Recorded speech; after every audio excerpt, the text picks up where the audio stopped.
बात यहां तक पहुंची है। मैं तो तैयार था। ओके, ठीक है, विलियम बर्नम को आप मैं मिला ही देता हूं, ये शख्स है। और इसने अभी कहा कि इस बंदे ने कहा है, तो मैं आपको बता देता हूं कि इस बंदे ने क्या कहा है। सबसे पहला इसकी एक टीचिंग है, ये जिसको फॉलो करते हैं और इनकी पूरी की पूरी बिरादरी इसको फॉलो करती है। ये इसको लास्ट अपोस्टल कहते हैं, सॉरी लास्ट प्रॉफिट कहते हैं, आखिरी भविष्यवक्ता। जो प्रकाशित वाक्य में ना तुरी फूकी और आखिरी भविष्यवक्ता, सब कुछ इनके ऊपर प्रकट किया है बोलते हैं। खैर, इसके ऊपर फिर कभी आऊंगा।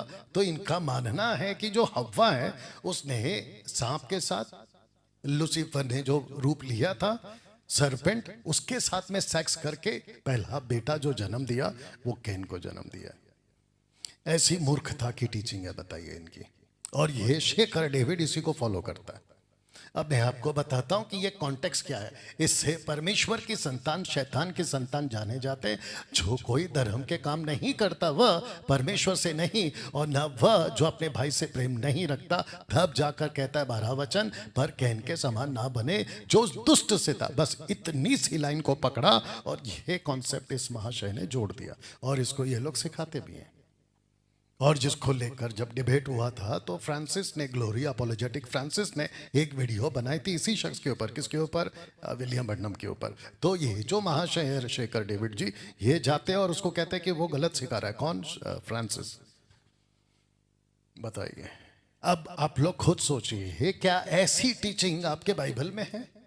क्या कहीं पे भी किसी भी प्रभु के दास ने, अब्राहम ने, इसहाक ने, पौलुस ने, दाऊद ने, क्या कभी किसी ने बोला कि लूसीफर ने जो सांप बन गया था हव्वा के साथ सेक्स करके जो पहला बच्चा है कैन को जन्म दिया है?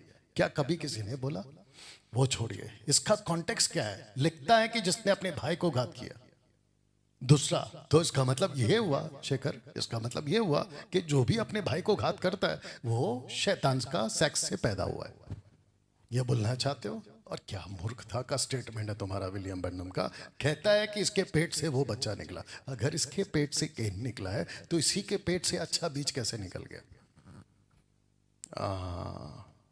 जीसस ने क्या कहा है? पेड़ की पहचान फल से होती है। अगर जो आटा है उसका एक टुकड़ा लो, उसको अगर गलत बोले तो पूरा आटा गलत है।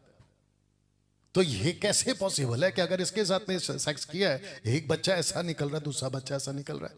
ये सबसे पहला थियरी बकवास की है। ऐसी टीचिंग को ये महाशय फॉलो करते हैं। एनीवे, उसके बाद मैं आपको बता देता हूं कि दरअसल में इसने कहा है कि प्रभु के दास ने कहा है कि सेवकों का आदर करो। तो एग्जाम्पल किसका दिया? मूसा का। मूसा को इजरायलियों ने रेस्पेक्ट नहीं किया, इसीलिए परमेश्वर ने 40 साल उनको जंगल में घुमाया। अब इनकी बाइबल नॉलेज देखो, बड़ी गंदी बाइबल नॉलेज है इनकी।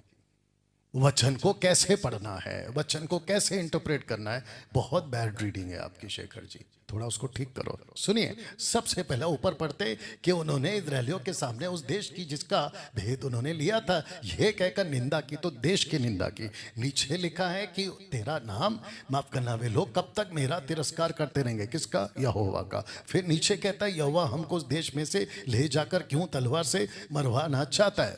यहोवा की बात हो रही है। अब ऊपर पढ़ते फिर यहोवा ने मूसा से कहा, अरुण से कहा कि जितने दिन तुम उस देश में भेद लेने गए थे 40 दिन अर्थात 40 साल मैं तुमको लगा दूंगा, तब उनको पता चलेगा कि मेरा विरोध करना क्या होता है। तो ओपन चैलेंज है शेखर जी, मुझे इस स्टेटमेंट से आपके विलियम बर्नम के, उन्होंने जो कहा है कि दास का आदर होना चाहिए क्योंकि मूसा का रिस्पेक्ट नहीं किया इसलिए 40 साल लग गया, तो यह गलत है।